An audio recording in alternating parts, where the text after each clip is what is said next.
1972년 경북 영주에서 태어난 박창근의 이야기는 우리 시대의 진정한 무명 가수가 걸어온 길을 보여줍니다.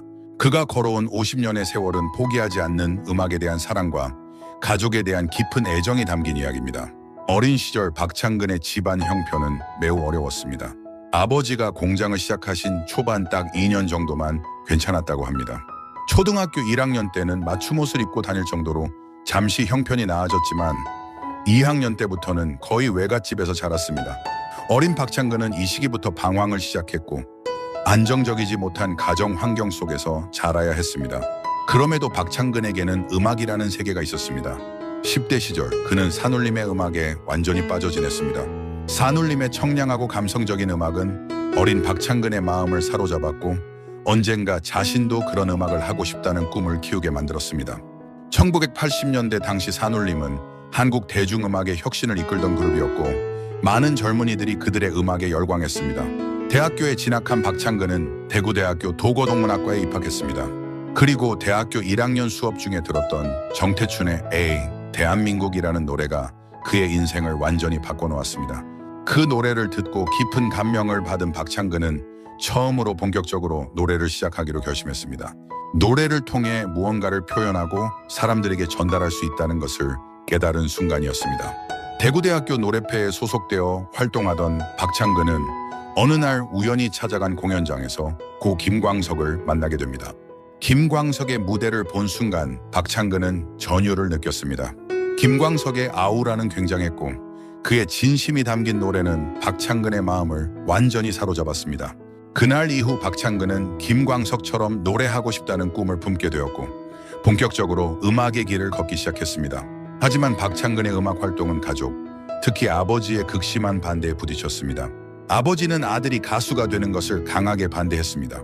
당시 한국 사회에서 가수라는 직업, 특히 무명 인디 가수는 안정적인 삶과는 거리가 멀어 보였고 아버지는 아들이 제대로 된 직업을 갖기를 바랐습니다. 박창근이 음악을 하겠다고 하면 아버지는 어머니에게 욕을 많이 했고 어머니와 박창근은 많이 쫓겨다녔습니다. 아버지의 분노와 원망 속에서 두 사람은 힘든 시간을 견뎌야 했습니다. 집안의 형편이 어려워지면서 아버지의 스트레스는 더욱 커졌고 그 스트레스는 고스란히 가족에게 향했습니다. 일이 잘 풀리지 않는 원망이 집안에서 표출되면 어머니와 박창근이 그것을 감당해야 했습니다. 박창근은 아버지에 대한 원망과 어머니에 대한 안타까움을 동시에 품고 자랐습니다. 남자들이라면 누구나 아버지에 대한 복잡한 감정을 갖고 있지 않겠습니까? 박창근도 그랬습니다. 군 제대 후 박창근은 결국 가수의 길을 걷기로 확고히 결심했습니다. 1997년 우리 여기에 박창근이라는 이름으로 첫 솔로 활동을 시작했고 1999년에는 정규 1집 앨범 안티미토스를 발표했습니다. 하지만 대중적인 성공과는 거리가 멀었습니다. 박창근의 음악은 상업적이지 않았고 대중가요의 주류와도 달랐습니다. 그는 포크 음악을 고집했고 자신의 철학과 신념을 담은 노래를 불렀습니다. 박창근은 동대구역 앞과 거리 곳곳에서 버스킹을 했습니다. 비가 오나 눈이 오나 추운 겨울에도 기타 하나를 메고 거리에서 노래를 불렀습니다. 그것도 단순히 돈을 벌기 위해서가 아니었습니다. 그는 결시 가동 돕기, 노숙자 돕기 같은 자선 거리 공연을 했습니다. 음악을 통해 세상에 조금이라도 도움이 되고 싶었던 순수한 마음이었습니다. 2002년에는 록밴드 가객을 결성하고 보컬로 활동했습니다. 1집 음반 아야를 발표했지만 역시 큰 주목을 받지 못했습니다. 2005년 2집 살아가는 모든 이들에게 기회를, 2011년 3집 무지개 내린 날개 위의 순간, 2015년 4집 바람의 기억을 차례로 발표했습니다. 4집 바람의 기억은 2005년 한국대중음악상 평론가 추천 음반으로 선정되기도 했습니다. 평론가들은 그의 음악성을 인정했지만 대중의 관심은 여전히 멀게만 느껴졌습니다. 23년의 세월 동안 박창근은 소수의 매니아들만이 아는 인디 가수로 살았습니다. 그는 정규 음반도 여러 장 냈고 라디오 프로그램에도 출연했으며 2022년부터 2015년까지는 고 김광석의 노래로 만든 소극장 뮤지컬 바람이 불어오는 곳에 주연을 맡기도 했습니다. 3년이 넘는 시간 동안 그는 무대 위에서 김광석의 노래를 불렀고 김광석의 정신을 이어가고자 노력했습니다. 대구에서 열린 김광석 노래 다시 부르기 대회의 심사위원을 맡을 정도로 그는 김광석의 노래를 누구보다 잘 부르는 가수로 알려졌습니다. 하이마트쇼 설때 행화는 늘 수격, 스런티피러나 서울 화곡동 13평짜리 작은 집을 구할 때도 어쩔 수 없이 손을 벌려야 했고 그때 어머니는 평생 모은 돈을 아들에게 빌려주셨습니다. 50세 가까운 나이에도 제대로 된 집 한 칸 마련하지 못한 아들을 위해 어머니는 평생 모은 돈을 주저없이 내놓으셨습니다. 박창근은 이 빚을 평생 갚고 싶었고 어머니께 무언가 보답하고 싶었습니다. 그리고 2021년 박창근의 인생에 전환점이 찾아왔습니다. TV조선의 내일은 국민가수라는 오디션 프로그램이 참가자를 모집했습니다. 박창근은 오디션 프로그램을 잘 보지도 못했고 출연할 생각도 없었습니다. 하지만 당시 77세였던 어머니가 아들의 TV 출연을 바라고 계셨습니다. 큰 무대에서 노래하는 아들의 모습을 한 번이라도 보고 싶다는 것이 어머니의 소원이었습니다. 박창근은 어머니께 생일 선물을 드리고 싶었습니다. 방송 첫 회에 딱 한 번만 나가서 많은 국민들이 보시는 큰 방송에서 얼굴 한번 보여드리는 것, 그것이 박창근의 목표였습니다. 그리고 본인 스스로도 50세를 앞둔 나이에 새로운 도전을 해보고 싶었습니다. 23년간 무명으로 살아온 자신의 음악을 더 많은 사람들에게 들려주고 싶었습니다.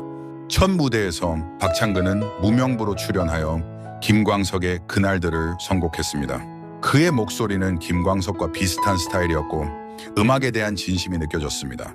심사위원 박선주는 그의 노래를 듣고 눈물을 흘렸습니다. 박선주는 자신이 처음 음악을 시작하게 된 것이 김광석이었고 대학로에서 그를 처음 봤던 느낌이 들었다며 극찬했습니다. 그날 박창근은 오라트를 받았고 1위로 다음 라운드에 진출했습니다. 그러나 경연은 순탄치 않았습니다. 컨디션이 악화되면서 목소리가 잘 안 나오는 위기에 봉착했습니다.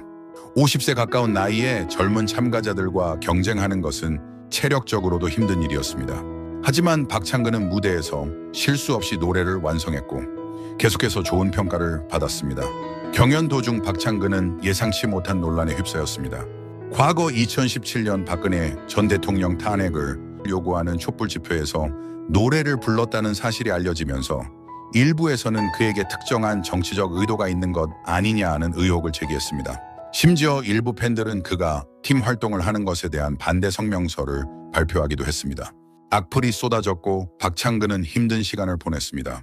하지만 내일은 국민가수 제작진은 공식 입장을 통해 박창근은 오래도록 그려온 대중가수라는 꿈을 이루기 위해 지원한 일반적인 참가자들 중 한 명일 뿐이며 특정한 정치적 의도를 갖고 경연에 임하는 것이 아니다 라고 밝혔습니다. 박창근은 23년 동안 노래에 대한 간절한 마음 하나로 음지의 무명 가수로서 활동해왔습니다. 눈이 오나 비가 오나 춥고 바람 부는 길거리에서 기타 하나를 메고 노래를 부르며 살아온 사람이었습니다. 그리고 드디어 결승전이 찾아왔습니다. 박창근은 인생곡으로 자작곡 엄마를 선곡했습니다.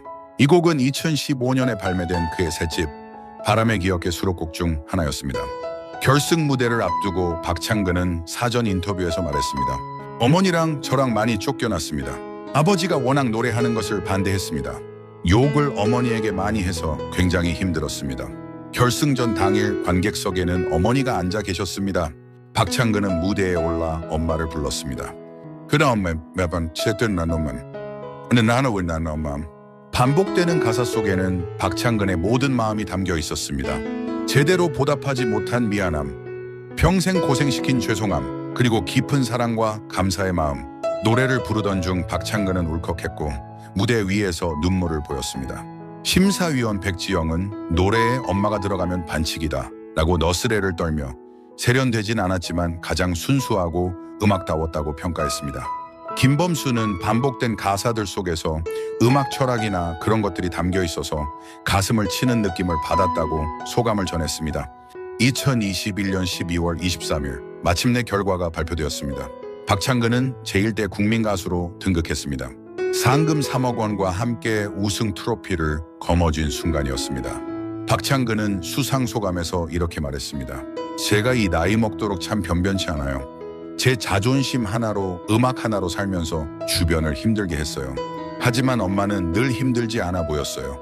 저한테 늘 응원해 주시는 모습에 방송 첫 회에 딱 한 번 나가서 많은 국민들이 보시는 큰 방송에서 얼굴 한번 보여드리는 생일 선물을 해드리고 싶었는데 너무 많이 온 것 같아요.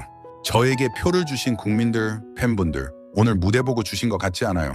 앞으로 정성껏 노래로 위로해달라고 주신 것 같아요. 저는 최선을 다해 죽을 때까지 노래해서 올리겠습니다.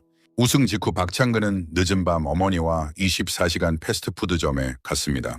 음식을 먹으며 이야기를 나눴는데 어머니는 얼떨떨해 하시는 것 같았다고 합니다. 평생 고생만 시킨 아들이 갑자기 우승을 하고 상금 3억 원을 받게 되었으니 실감이 나지 않으셨을 겁니다. 박창근은 상금 사용처에 대해 이렇게 밝혔습니다. 서울 화곡동 13평짜리 집을 구할 때 어쩔 수 없이 손 벌린 저에게 엄마는 평생 모은 돈을 빌려주셨습니다. 어머니께 진 빚과 그동안 도와주신 모든 분을 위해 쓰고 싶습니다. 또한 함께 경연을 했던 톱10 동생들에게도 선물을 나눠줬습니다. 마음은 더 큰 걸 해주고 싶었다. 경연하면서 자신보다 상대를 더 응원하다 보니까 많이 친해졌다고 말했습니다. 우승 후 박창근은 아버지의 묘를 찾아갔습니다. 생전에 아들의 음악 활동을 반대했던 아버지께 우승 트로피를 보여드리기 위해서였습니다. 아버지는 암으로 돌아가시기 전 투병하시던 마지막 며칠 동안 박창근과 짧지만 진하게 서로를 받아들이고 화해했습니다. 나이가 들면서 박창근은 아버지의 심정을 조금씩 이해하게 되었습니다. 아버지도 아들을 사랑했지만 그 사랑을 표현하는 방식이 서툴렀던 것뿐이었다는 것을요. 묘 앞에서 박창근은 끝내 북받치는 마음을 참지 못하고 오열했습니다. 아버지 말을 제가 해냈어요. 제가 1등 했어요. 평생 인정받고 싶었던 아버지께 마침내 보여드릴 수 있는 무언가를 가지고 온 순간이었습니다. 방송에서 박창근의 눈물을 본 시청자들도 함께 눈물을 흘렸습니다. 어머니도 이제는 아버지를 생전보다 더 이해하고 받아들이게 되신 것 같다고 박창근은 말했습니다. 지금 생각하면 두 분 모두 혼자 사셨으면 더 괜찮은 삶이었을지도 모릅니다. 라는 그의 말에는 부모님에 대한 복잡한 감정이 담겨 있었습니다. 우승 후 박창근의 삶은 완전히 바뀌었습니다. 23년간 무명으로 살던 가수가 하루아침에 전국적인 스타가 되었습니다. 거리를 걷다가도 사람들이 알아보고 인사를 건넸습니다. 식당에 가면 사람들이 다가와 악수를 청했습니다. 콘서트장은 매진 행렬을 이어갔습니다. 2022년에는 전국 투어 콘서트를 개최했습니다. 서울, 부산, 대구, 창원, 전주, 울산, 청주, 일산 등 전국 각지를 돌며 팬들을 만났습니다. 그리고 내일은 국민가수 톱10 참가자들과 함께 국가단이라는 그룹을 결성하여 활동하기 시작했습니다. TV조선 예능 프로그램 국가수에도 출연하며 다방면으로 활약했습니다. 박창근은 또한 포크계의 선배들을 만날 기회를 가졌습니다. 고 김광석의 친구였던 박학기, 그리고 전설적인 포크 가수 송창식을 만났습니다. 송창식은 박창근처럼 노래하는 사람이 요즘 없다. 근래 나온 가수들 중에서는 가장 기분이 좋다고 극찬했습니다. 박창근은 국민 가수에 나오길 잘했다. 선배님들을 만날 수 있어서 너무 좋다며 감격스러워했습니다. 하지만 박창근은 유명해진 후에도 변하지 않았습니다. 그는 여전히 소박한 삶을 살았고 기타를 옆에 끼고 언제든 떠오르는 영감을 노래로 만들었습니다. 제 안에 있는 것들을 자꾸 토해내야 생명이 유지가 됐다며 음악이 자신에게 갖는 의미를 설명했습니다. 2022년 나이 51세가 된 박창근은 여전히 미혼입니다. 그는 개인사에 대해서는 거의 공개하지 않았습니다. 지금 제가 하는 활동에 대한 것 중심으로 소통하고 싶다는 것이 그의 생각입니다. 팬들과는 음악으로 소통하고 싶어 했습니다. 박창근의 철학은 간단합니다. 살면서 지구에 최소한의 피해를 입히고 가자. 그는 환경을 생각하고 검소하게 살며 자신의 음악이 세상에 조금이라도 긍정적인 영향을 미치기를 바랍니다. 법정 스님의 뜻을 잇는 시민 모임 맑고 향기롭게의 홍보대사로 활동하는 것도 그런 이유에서입니다. 2023년 인터뷰에서 박창근은 이렇게 말했습니다. 누군가의 노래가 이렇게 가슴에 와닿은 적은 처음이다. 가족의 누군가가 세상을 떠나고 황망한 심정으로 쓸쓸하게 살다가 박창근 노래를 듣고 새 삶이 시작됐다. 가족과 싸우다가도 박창근 노래 들은 뒤 화해했고 지금은 콘서트장 같이 다닌다. 자식이 사춘기인데 소통이 안 됐다가 노래로 마음이 통해 교감하고 있다. 라는 팬들의 이야기는 참 신기하고 감사합니다. 박창근의 노래는 사람들에게 위로가 되었습니다. 그의 노래를 듣고 짜증이 풀리고 마음에 여백이 생기고 누군가와 화해하게 되었다는 이야기들이 들려왔습니다. 이것이 바로 박창근이 평생 꿈꿔온 음악이었습니다. 화려하지 않아도 상업적이지 않아도 진심이 담긴 노래로 사람들의 마음을 울리는 것. 2024년부터 박창근은 매달 새로운 시리즈 음악을 발표하기 시작했습니다. 8월의 시, 9월의 시, 10월의 시, 11월의 시, 12월의 시, 그리고 13월의 시까지 매달 한 곡씩 새로운 노래를 발표하며 팬들과 소통했습니다. 50대가 된 지금도 그는 여전히 음악을 만들고 노래하고 사람들을 만나고 있습니다. 2025년 5월에는 전급시 전급 홍보대사로 위촉되었습니다. 구절 촉꽃 축제로 인연을 맺게 되었다고 합니다. 위촉을 기념하여 500만 원의 고향사랑 기부금을 쾌척했고 팬클럽도 자발적으로 375만 원을 기부했습니다. 박창근의 선한 영향력은 팬들에게도 전해져 함께 좋은 일을 하는 문화가 만들어졌습니다. 박창근은 BBS 서울 불교방송 라디오에서 가수 박창근의 이 노래 어때요? 라는 코너를 진행하고 있으며 TBS 라디오 임진모의 마이웨이에도 비정기적으로 출연하고 있습니다. 대구에서 열리는 김광석 다시 부르기 경연대회의 심사위원으로도 활동하며 후배 가수들을 격려하고 있습니다. 나이 53세가 된 지금도 박창근은 놀라울 정도로 동안입니다. 전문적인 관리를 전혀 받지 않았음에도 50대라는 사실이 믿기 힘들 정도로 젊어 보입니다. 목소리도 여전히 맑고 청아합니다. 이는 유전적으로 타고난 특징이기도 하지만 무엇보다 음악을 사랑하는 순수한 마음이 그를 젊게 만드는 것은 아닐까요? 박창근의 이야기는 우리에게 많은 것을 생각하게 합니다. 성공이 늦게 찾아와도 괜찮다는 것, 자신의 길을 묵묵히 걷다 보면 언젠가는 빛을 볼 수 있다는 것, 그리고 진심은 통한다는 것을 보여줍니다. 50세가 되어서야 대중의 사랑을 받게 된 박창근이지만 그는 그 23년의 무명 시절을 후회하지 않습니다. 저는 최선을 다해 죽을 때까지 노래해서 올리겠습니다. 라고 말한 그의 다짐처럼 박창근은 오늘도 기타를 들고 노래를 부르고 있습니다. 어머니께 평생 빌린 돈을 갚고 아버지께 인정받았으며 자신의 음악으로 사람들에게 위로를 주는 가수가 된 박창근. 그의 이야기는 우리 모두에게 희망을 줍니다. 꿈은 나이가 들어도 포기하지 않으면 이룰 수 있다는 것. 진심으로 살아가면 언젠가는 그 진심이 빛을 발한다는 것을 보여주는 이야기입니다. 박창근은 말합니다. 스스로 만족할 수 있는 부끄럽지 않은 그런 노래를 하는 가수로 살 것입니다. 그리고 그는 지금도 그 약속을 지키며 살아가고 있습니다. 무대 위에서, 라디오에서, 그리고 사람들의 마음속에서 박창근의 노래는 계속되고 있습니다.